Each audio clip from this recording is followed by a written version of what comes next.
Welcome to the podcast Crime Salad, where we talk true crime. I'm your host, Ashley, and with me always is my husband and partner in crime, Ricky.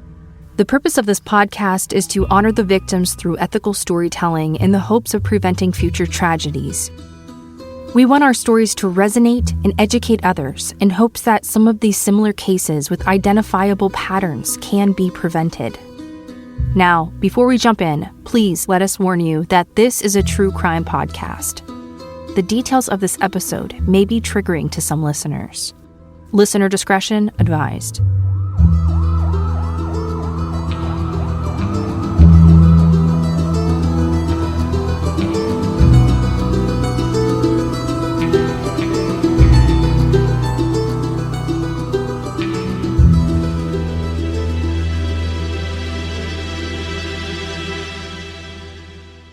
Hey, Crime Salad listeners. Welcome back to another episode of Crime Salad. I'm your host, Ashley. And I'm Ricky. I feel like we haven't said that in a really long time. I know. It almost sounds like a meme. Like, where have you guys been? So we have decided to do this little intro like we used to do because we really miss it. And it kind of gives us a little date night because we got a babysitter right now. So it's kind of like our time to just like hang out, talk about true crime.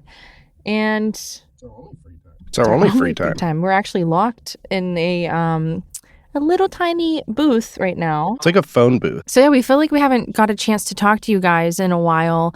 And if this is the first time that you're here, welcome. We deliver fresh true crime every Wednesday. And last week, we actually got a little tied up with some things, but we're happy to be here. So I think what we'll do is we're going to leave like 1 minute at the beginning of every episode to basically talk about our life, give you a little update. Does that sound good? Yeah, that sounds good to me. So what's been new, Ricky? Anything? It's been crazy lately. I mean, we have, a 14-year-old and we have a 2-year-old.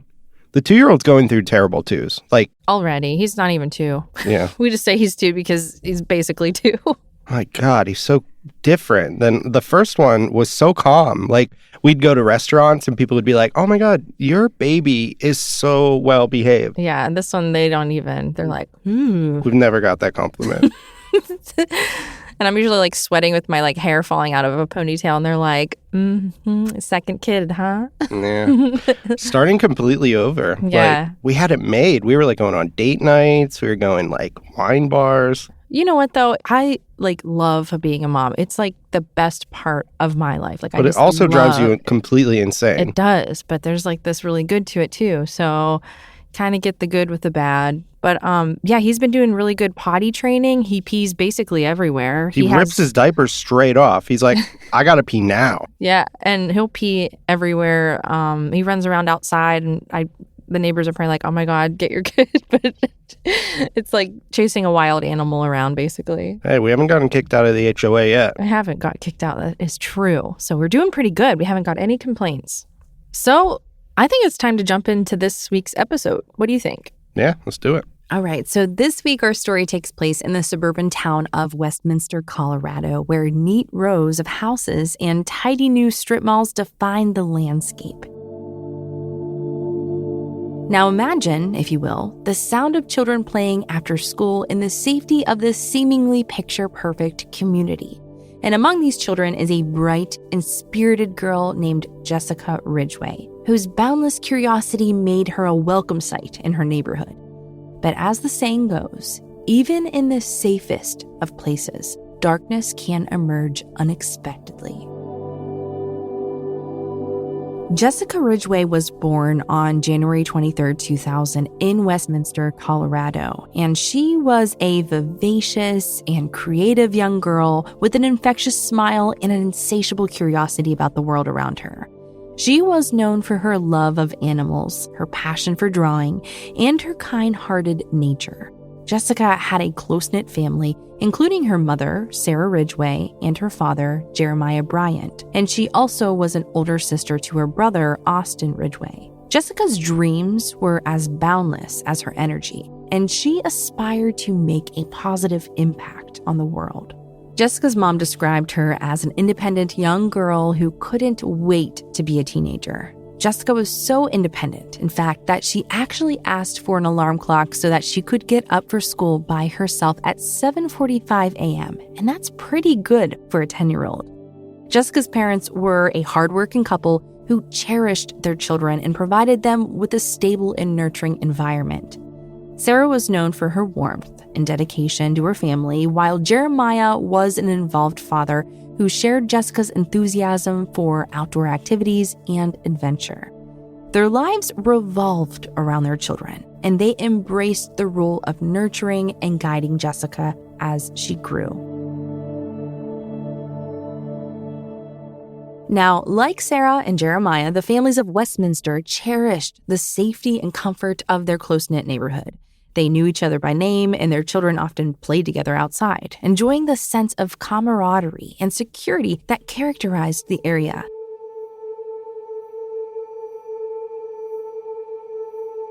The community's members were diverse in their backgrounds, careers, and interests, but they all shared a common bond of looking out for one another. And then on October 3rd, 2012, a typical Wednesday morning, tragedy struck. Jessica, then just 10 years old, promptly woke up at 7:45 a.m. to the sound of her alarm clock. Her mother described Jessica's morning in an interview with Fox 31. Sarah recalls Jessica going down the stairs and watching TV for a bit before getting dressed, grabbing a granola bar, and walking out the front door. It was like any other morning, Sarah said. Jessica set out on her usual path to school, a short walk that she had taken countless times before. But this time, she never arrived at her destination. Sarah knew something was wrong when Jessica didn't come home from school that Wednesday evening.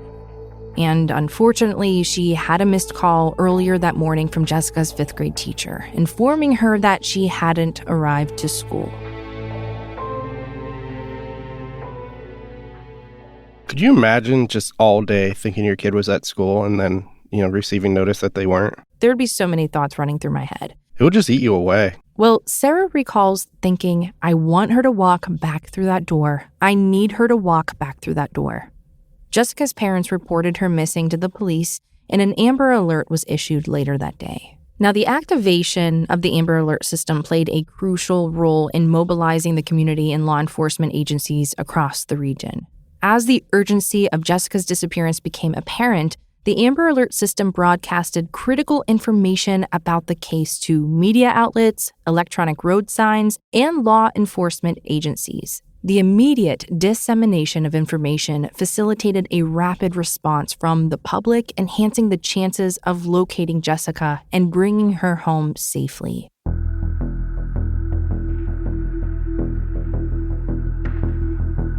A search for young Jessica began, and panic rippled through the town.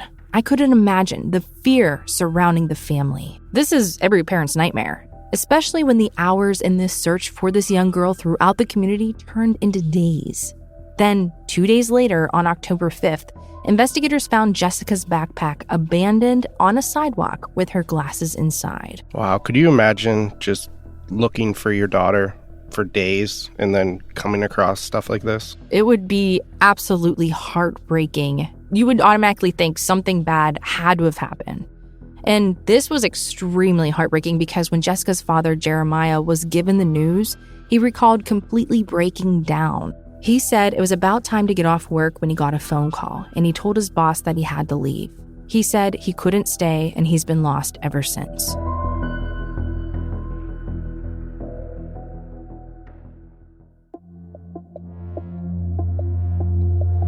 The community rallied together in a powerful display of solidarity with volunteers, law enforcement, and even strangers from neighboring towns joining the search efforts.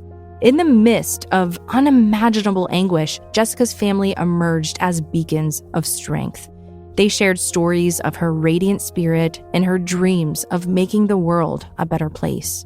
The harrowing ordeal seemed to galvanize the community, igniting a fire of unity that transcended age, race, and background. Neighbors who had once only exchanged casual greetings in passing now held each other in tearful embraces, united by a common purpose: to bring Jessica back to the warm embrace of her loved ones.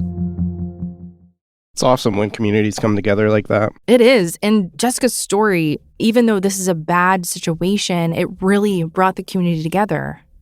The hours soon turned into days, and the days turned into weeks, and the weeks turned into months. The search for Jessica continued.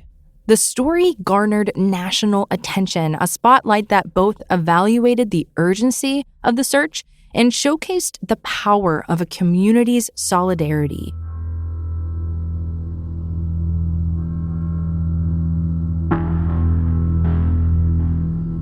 Now, law enforcement and a team of investigators, they played a pivotal role in the search for Jessica Ridgeway and the subsequent pursuit of justice. The Adams County Sheriff's Department of Colorado, in collaboration with the dedicated volunteers from the Rampart Search and Rescue Team, emerged as the unsung heroes in the search for Jessica Ridgeway. These men and women selflessly devoted countless hours to combing through rugged terrain, dense forest, and challenging landscapes in the hopes of finding any trace of the missing girl. Their commitment to the search was unwavering, a testament to the power of community collaboration in times of crisis. The Rampart Search and Rescue Team, known for their expertise in locating missing persons in challenging environments, brought a unique set of skills to the search effort. Guided by their commitment to preserving life, they navigated treacherous terrain and adverse weather conditions, fueled by the shared goal of reuniting Jessica with her family. Their tireless efforts served as a reminder that hope can shine even in the darkest corners, as long as individuals are willing to fight for it.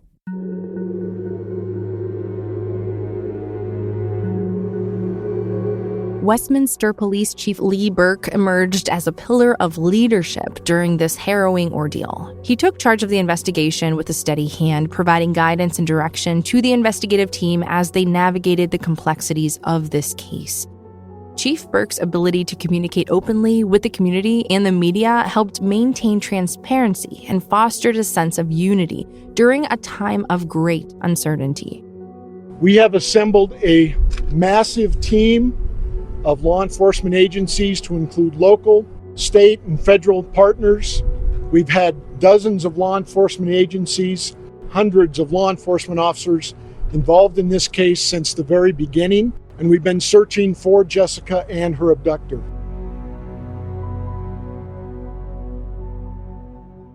The involvement of the FBI, particularly the agent in charge of the Denver division, underscored the severity and urgency of the case. Their collaboration with local law enforcement agencies facilitated information sharing and coordination on a larger scale. In the wake of Jessica Ridgeway's sudden disappearance, the once tranquil neighborhood transformed into a hub of activity.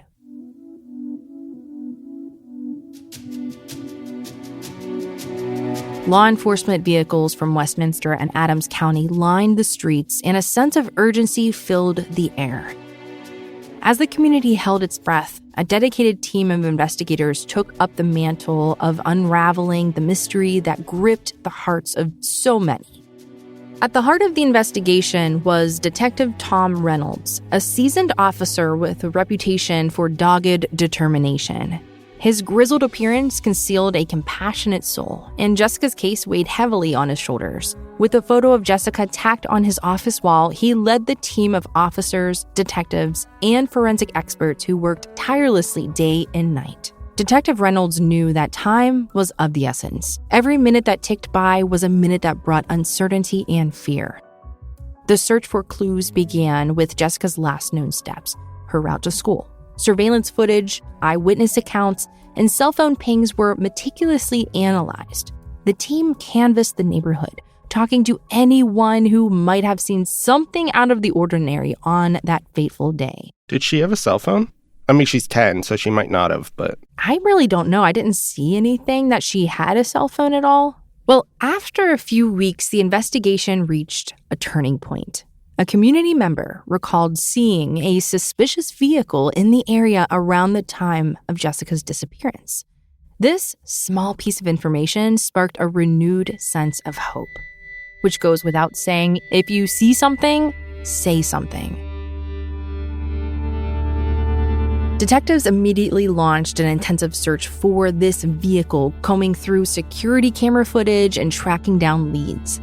Their diligence paid off when they identified the vehicle's owner, a key development that led them to the doorstep of a 17-year-old Austin Sigg. So, Ricky, tell us a little bit about this kid, Austin Sigg. Okay, so Austin Sigg, born January 17th, 1995, was a troubled young man. While some of the neighbors thought Austin was wonderful, a respectful kid, very nice and polite, others had a very different impression of the teen. Many described Austin as intelligent but socially awkward, often displaying behaviors that raised concerns among those who knew him. As a teenager, he became fascinated with crime and violence, delving into disturbing online content that further isolated him from his peers. Unfortunately, those tendencies escalated, leading him down a dark path. Growing up, Austin Sigg's family life was complex. Robert Sigg, Austin's father, played a large role in shaping his upbringing. In 2004, Robert had multiple DUI arrests in 3 different counties, and he was also arrested for domestic violence in the same year. Robert was also arrested in Weld County for dealing drugs, and in 2006, was convicted of a mortgage fraud scheme. And now we might not have all of the details about Robert's background because it might not be publicly available, but as you can see from the interactions between Austin and his father, he could have influenced his perception of his own role in the world. Yeah, definitely, we can see that. But at the same time, it doesn't make it at all right to do such a horrible thing. But yeah, he very well could have been badly influenced by his father. Now, Mindy Sigg, Austin's mother, had a history of mental health struggles. Her life had been marked by personal challenges and internal battles, which likely cast a shadow over her role as a parent. After divorcing Austin's father, Mindy struggled with finances. She filed bankruptcy the same year of Jessica's disappearance with over $30,000 in debt and had her motorhome repossessed. The weight of her own difficulties might have impacted her ability to provide a stable environment for her children. And with all of this being said, it's crucial to approach these discussions with sensitivity, as family dynamics are deeply nuanced and seemingly similar situations affect each child in different ways. Although a difficult childhood might influence a person's tendency towards violence and impulsive behavior, it is never an excuse for committing violent crime. So now that you know a little bit about Austin's background, let's return to the investigation.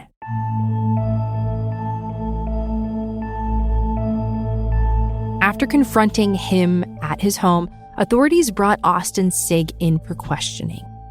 The investigators maintained a delicate balance of empathy and determination as they navigated the complex task of gathering evidence and seeking the truth. And this wasn't just a cut and dry investigation into Austin. This was something that took days as they meticulously built their case. Fiber analysis, DNA testing, and behavioral profiling were all pieces of the puzzle that began to fall into place. The team's dedication extended beyond the police station. They became deeply connected to the Ridgeway family, sharing in their grief and frustration. Jessica's smiling face became a beacon of inspiration in their workspace, a reminder of the life they were working so tirelessly to seek justice for. And then a breakthrough. Austin Sigg, faced with mounting evidence and the weight of his actions, confessed to his involvement in Jessica's abduction and murder. Austin Sigg's confession was a moment of profound reckoning that unfolded in 2 distinct phases. First to his mother, Mindy Sigg, and then to the police. In a somber and emotional exchange, Austin found himself facing his mother, Mindy Sigg, who was unaware of her son's involvement in the disappearance of the local girl. Austin's conscience had become an unbearable burden. In the mixture of anguish and trepidation, he admitted to his mother that he was responsible for the disappearance of Jessica Ridgeway. Mindy Sigg's whole world was shattered by this revelation. She was confronted with an incomprehensible reality. The weight of her son's confession bore down on her, leaving her stunned and overwhelmed by the gravity of this situation. At that moment, a complex mix of emotions, shock, heartbreak, and innate maternal instinct washed over her. Mindy faced the excruciating dilemma of grappling with the unimaginable truth and the decision of what to do next. Recognizing the severity of her son's admission and the irreparable harm that had been done, Mindy Sigg made the courageous and pivotal choice. She contacted law enforcement, providing them with the critical information that would launch the next phase of the investigation. In the 911 call, Mindy is heard saying, "Hi, I need you to come to my house. My son wants to turn himself in for the Jessica Ridgeway murder." She stated that her son gave her the details and that Jessica's remains were currently in her house.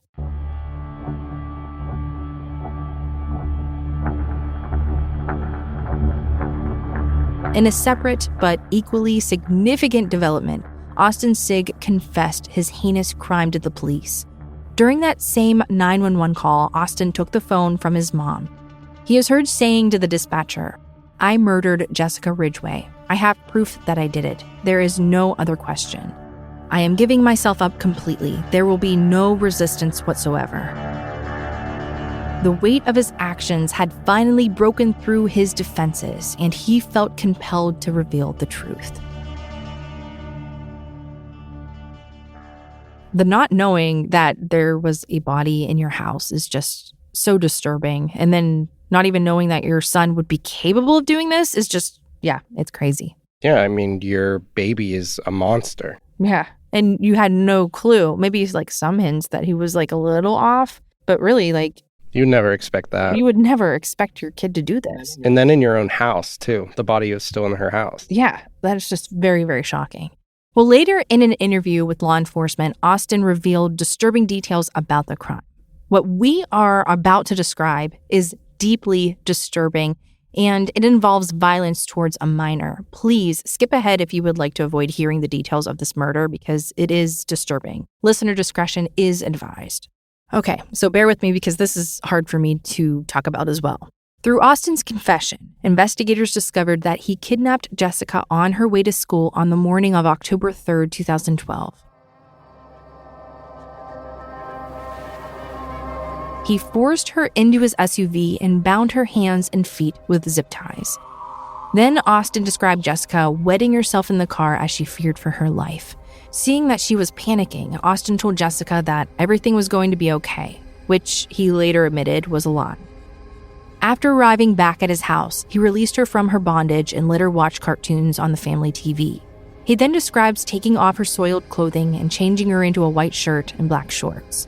In Jessica's final moments, Austin told her to look away from him as he strangled her to death with zip ties. After brutally murdering this young girl, Austin dismembered her body before storing her remains in his mother's pool house. Later, in an effort to cover up the crime, he wiped her remains clean to remove his DNA. He gathered them in a garbage bag and dumped the bag beside a highway. Before his confession in a brazen act, he actually gave police a sample of his DNA, thinking that he had outsmarted the police by wiping down Jessica's body. However, unknown to Austin, investigators had already collected samples of his DNA from Jessica's soiled clothes. At some point after her murder, Austin had stuffed her wet clothes into her backpack and discarded the backpack on the sidewalk. His confession provided investigators with valuable insights that would guide their efforts moving forward, leading to the arrest and eventual conviction of Austin Sigg. The two confessions, to his mother and to the police, stand as haunting moments of truth amidst the backdrop of tragedy that shook a community to its core. The team's relentless pursuit of truth had paid off, but their mission was far from over. The legal process began, and the investigation team transitioned from detectives to witnesses, ensuring that the truth that they had uncovered would be heard in court.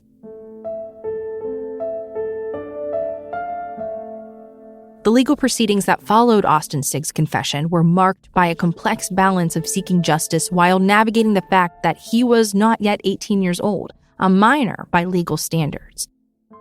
The trial held both legal and emotional weight as the community grappled with the horrific truth of Jessica Ridgeway's fate. The trial's proceedings were conducted in an atmosphere of somber reflection.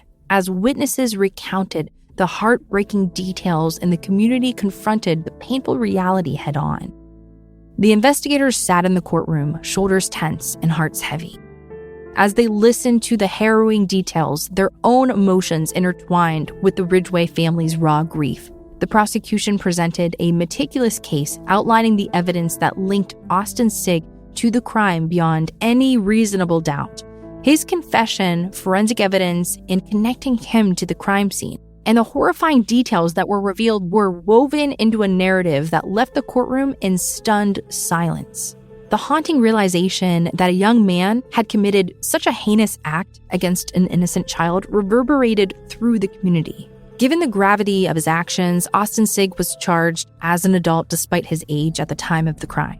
This decision underscored the severity of his offense and the need for justice to be served in a manner that reflected the enormity of this tragedy. Ultimately, on October 1st, 2013, just days before his 18th birthday, Austin Sigg pleaded guilty to all charges related to Jessica Ridgeway's abduction and murder. The courtroom was filled with a mixture of sorrow, anger, and a shared desire for closure as his guilt was formally acknowledged.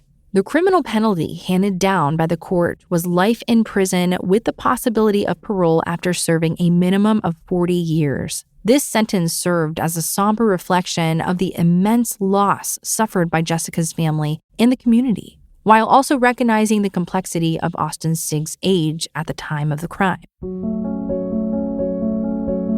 On November 19, 2013, Austin Sigg began serving his sentence, marking the start of a life lived behind bars. The weight of his actions and the pain he had caused became his constant companions as he grappled with the consequences of his choices. The trial's conclusion marked a somber chapter in the story of Jessica Ridgeway's tragic passing, a reminder that justice has been sought and served, even in the face of unimaginable grief. The community's unity, resilience, and commitment to safeguarding its children were deep reminders that amidst darkness, hope can shine as a beacon of healing and strength. Though their roles as investigators were completed, their commitment to the Ridgeway family and the community endured. The team attended annual remembrance ceremonies, standing shoulder to shoulder with the very people they had vowed to protect. The bond they had forged during those relentless days of investigation had transformed into an enduring connection, a testament to the power of a community united by tragedy and the pursuit of justice. The investigation team's legacy was intertwined with Jessica's legacy, a story of resilience, strength, and unwavering determination to ensure that her spirit lived on in the hearts of all who fought for justice in her name. In the wake of the devastating loss of Jessica Ridgeway, the community that had rallied to find her came together again, this time to celebrate her life and ensure her memory lived on in meaningful ways. The celebration of life event held for Jessica was not a somber occasion, but rather a testament to her vibrant spirit and the impact she had on those who knew her. There were friends, family, and community members who gathered to share stories and fond memories and celebrate the joyful moments that Jessica had brought into their lives. Balloons, flowers, and messages adorned a makeshift memorial where people paid their respects. The event included speeches from community leaders, local officials, and Jessica's mother. The message was very clear. Jessica's life was not defined by the tragedy that ended it, but by the love, the joy, and the innocence she exuded. The event aimed to shift the narrative from sorrow to celebrating the life that had touched so many hearts. Jessica's mother, Sarah Ridgeway, amidst her profound grief, emerged as a beacon of hope and change. Rather than succumbing to the darkness of her circumstances, she channeled her pain into a powerful force for good. Recognizing the challenges that families of missing children face, she embarked on a mission to advocate for improvements in the way missing children cases are handled. With unwavering determination, Sarah founded the Jessica Ridgeway Foundation, a nonprofit organization dedicated to supporting families of missing children and promoting community awareness. The foundation's initiatives included providing resources for families navigating the complexities of such situations and supporting law enforcement efforts, and also educating the public about child safety. Sarah's efforts also extended to lobbying for changes in legislation related to missing children cases. Her advocacy led to the implementation of new protocols for handling missing persons cases and improved coordination between law enforcement agencies. By turning her tragedy into a catalyst for change, Sarah exemplified the resilience of the human spirit and the potential to effect positive change in the face of adversity. The impact of Jessica's disappearance echoed throughout the community, leaving scars that went beyond the immediate family. Friends, neighbors, and classmates were deeply affected by the loss of a young life and the realization that such tragedies could strike close to home. After something like this, it would be hard to even let your kid, walk to the bus stop. I mean, being naive now, like when nothing has happened, is still kind of hard. Imagine if, this happened. It could happen to anybody. Yeah, it could happen anywhere because it doesn't matter where you are. There's evil all over the place. The community displayed remarkable strength in coming together to heal and rebuild. There were counseling services and support groups that were established to help the community members process their grief and trauma. There were memorials, fundraisers, and awareness campaigns that became avenues for people to channel their emotions into positive outlets. The sense of unity and shared purpose that emerged in the aftermath of Jessica's tragedy created lasting bonds among the community members. In the end, remembering Jessica became a story of hope, transformation, and the enduring power of love. The haunting disappearance of Jessica Ridgeway shook the foundations of the Westminster community and left an indelible mark on the nation. However, out of the darkness emerged a series of valuable lessons that would forever change the way society approached missing children cases, child safety, and community involvement. The response to Jessica's tragedy became a catalyst for transformative changes that aimed not only to honor her memory, but also to prevent future tragedies from occurring. And Jessica's case shed light on the challenges and the limitations that law enforcement agencies often face when dealing with missing persons cases. It exposed gaps in communication, coordination, and resources that could hinder the swift and effective response needed in such situations. The case prompted a comprehensive review in existing protocols and an earnest commitment to reforming missing persons investigations. Her case also helped law enforcement agencies across jurisdictions to establish standardized procedures for responding to missing children cases. New technologies were integrated, including improved communication systems, database sharing, and advanced surveillance techniques. Training programs were developed to equip officers with the skills needed to handle sensitive situations involving children with care, empathy, and expertise. The legacy of Jessica's case also led to the creation of specialized units dedicated to handling missing children's cases. Staffed by officers with expertise in child psychology and trauma-informed approaches, these reforms not only increased the efficiency of investigations, but they also ensured that families were treated with respect and compassion throughout the process. From schools implementing stricter security measures to neighborhoods establishing community watch programs, the tragic loss of Jessica inspired collective vigilance and unity against potential threats. The foundation established in Jessica's name continues to provide vital support to families facing the unthinkable. It also served as a powerful reminder to the potential for positive change that can arise from even the darkest moments. In the end, the lessons learned from Jessica's story emphasized the vital importance of swift and effective response, education, and community collaboration. Her memory became a driving force in the unyielding commitment to safeguarding children's futures, forever changing the way society approached child safety and missing persons cases.